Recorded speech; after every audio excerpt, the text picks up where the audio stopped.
Welcome. In this video, we're going to discuss a classic tiling problem. So what we mean by a tiling problem is we have some kind of shape and we have to fill up all of that space in that shape. And we have to do so that everything fits in perfectly. There's no overlapping in our filling or there's no gaps in our filling. So we're going to look at a problem of trying to tile grids with trominoes. So first of all, what is a tromino? A tromino, like a domino, is made up of unit squares. So that would be a unit square that's making a domino right now. But if we make a right angle turn, we have what we call a right tromino.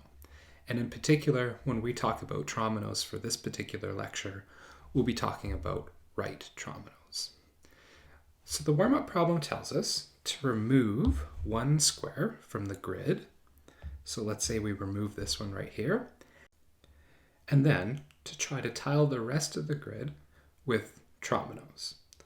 So if we think for a moment about the size that we have available to us right now, the grid itself is 8 by 8.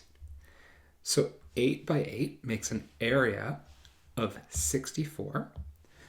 So when we take away that one red square that we've gotten rid of, we would have 64 minus 1, so 63 squares in total. And 63 is a multiple of 3, so it makes sense that we have to get rid of one of the squares so that the rest of the area is a multiple of 3, and you can go ahead and tile it with a tromino. So when I'm tiling trominoes and I have my pen and paper, I just like to mark a little red angle inside of the 3 unit squares as shown in the diagram to the side there. So as we're going about, we'll place some trominoes, and try to fill in the entire grid. Now you'd never want to do something like this little mistake that I've made in the bottom right-hand corner, because now this part is completely blocked off and you'll never be able to tile that. So give this a try. Try to tile the rest of the grid. You don't have to remove this square that I removed right there. You can pick any square that you like. So you may want to pick a different one in the grid. Try to tile the rest of it with trominoes. In this lecture, we'll come up with a systematic way of doing the problem, but for now I just want you to play around with it.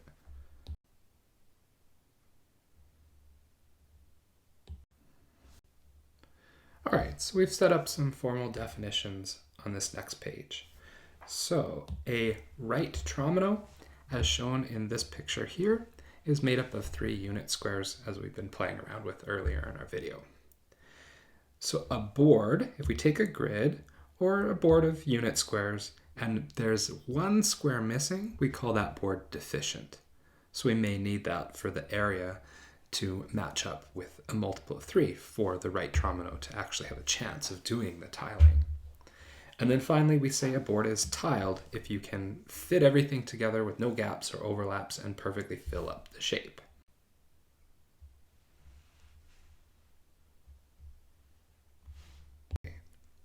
Okay, so we're going to look at a couple of notes here about hints towards solving our problem, about trying to tile this 8 by 8 grid with a missing square.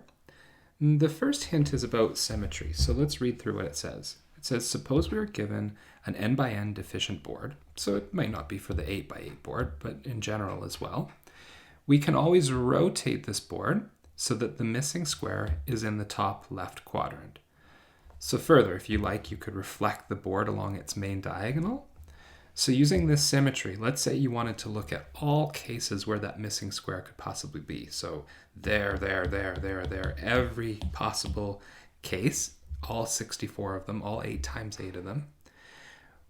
We could help ourselves along by saying, well, wait, the board is symmetric about this vertical axis and the horizontal axis. So you could always consider the board rotated so that the deficiency is one of these squares.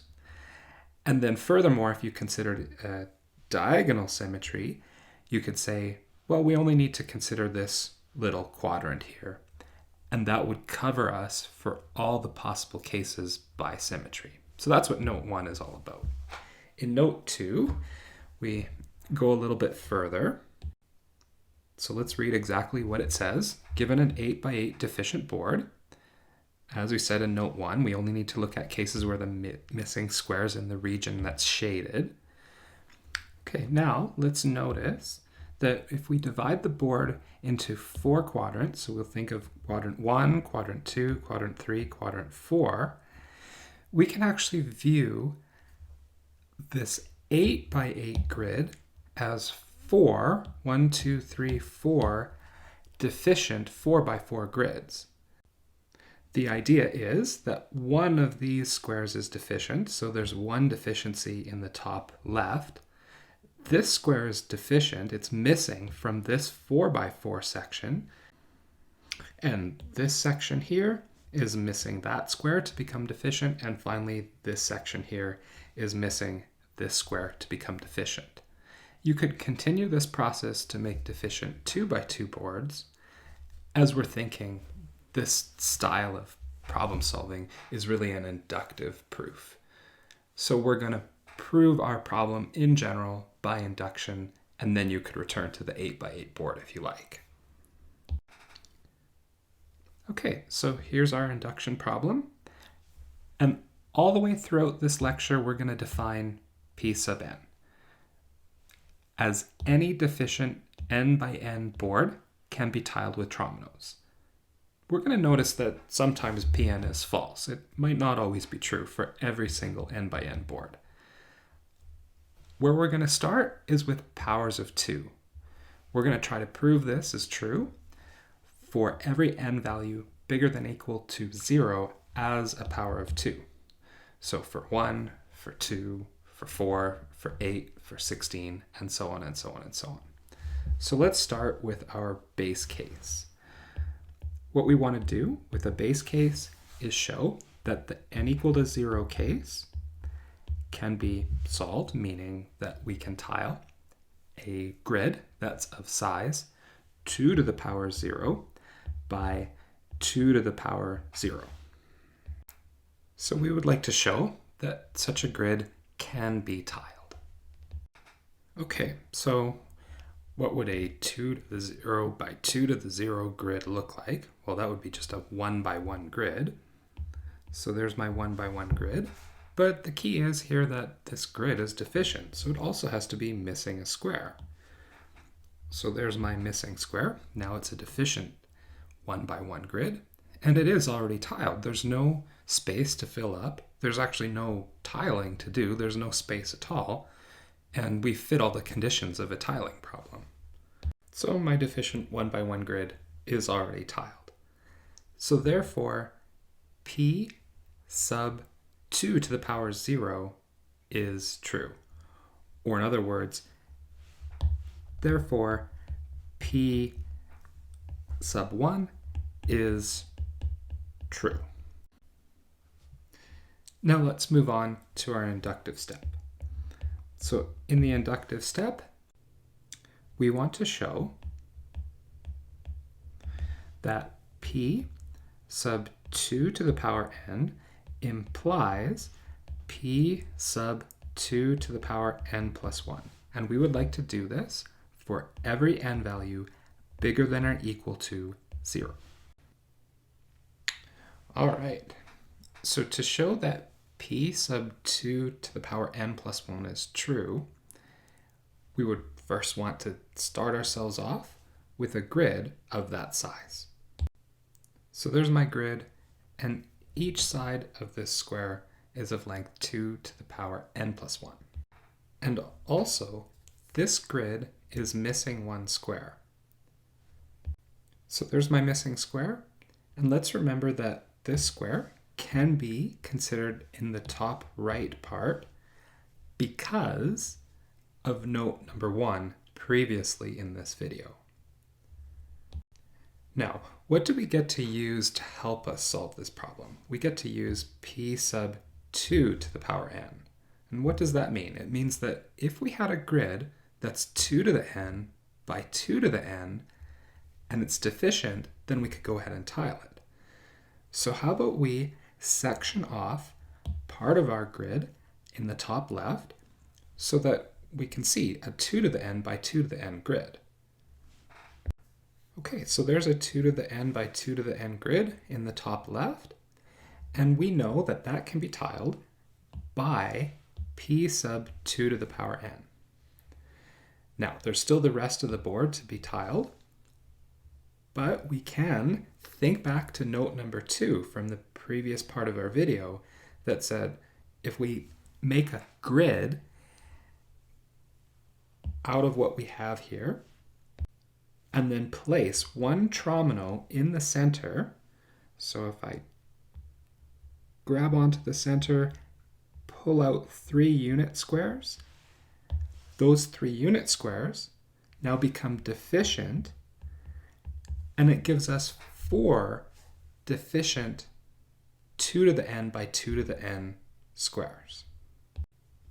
So by placing that one tromino in the center, we can now tile the rest of the grid by using p sub 2 to the power n. So let's write a finishing sentence, which reads, by placing one tromino as shown, we have 4 2 to the n by 2 to the n, so 1, 2, 3, 4, deficient, they're all deficient, 1, 2, 3, 4, the deficiencies, which can be tiled by p sub 2 to the power n, which said those such boards can be tiled. So therefore,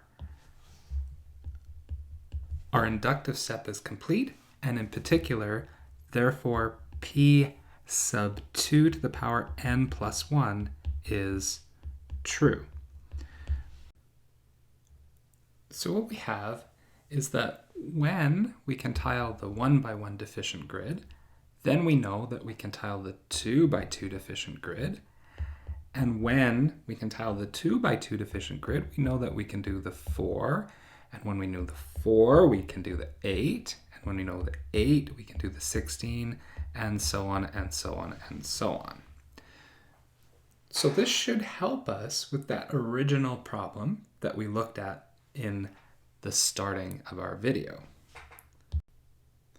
So let's go back to that right now. Okay, so we're back to this problem.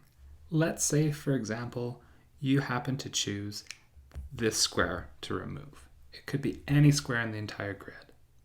The strategy that we just talked about was to section off the grid into 4 by 4 sections. So there's my 4 by 4 sections, and then place one tromino in the center. And then we could rinse and repeat, now section it off into 2 by 2 sections. So 2 by 2 sections will be highlighted in this black ink. Now viewing each of the 4 by 4 sections, we want to place a tromino in the center. So one right there, one right there, one right there, and one right there. To complete the final problem, we need to look at each of the 2 by 2 sections as deficient sections. So we'll go through all 16 of them and place one tromino. And this will systematically complete our problem. And we'll also kind of notice that it didn't really matter that this was an 8 by 8 board. We could do this for any such power of 2. Following this strategy would give us a solution to any grid that's a power of 2 by that power of 2 in size. Thanks so much for attending this video. We'll see you on the next one, where we'll continue with our Trominoes and try to find some base cases to solve this problem in general.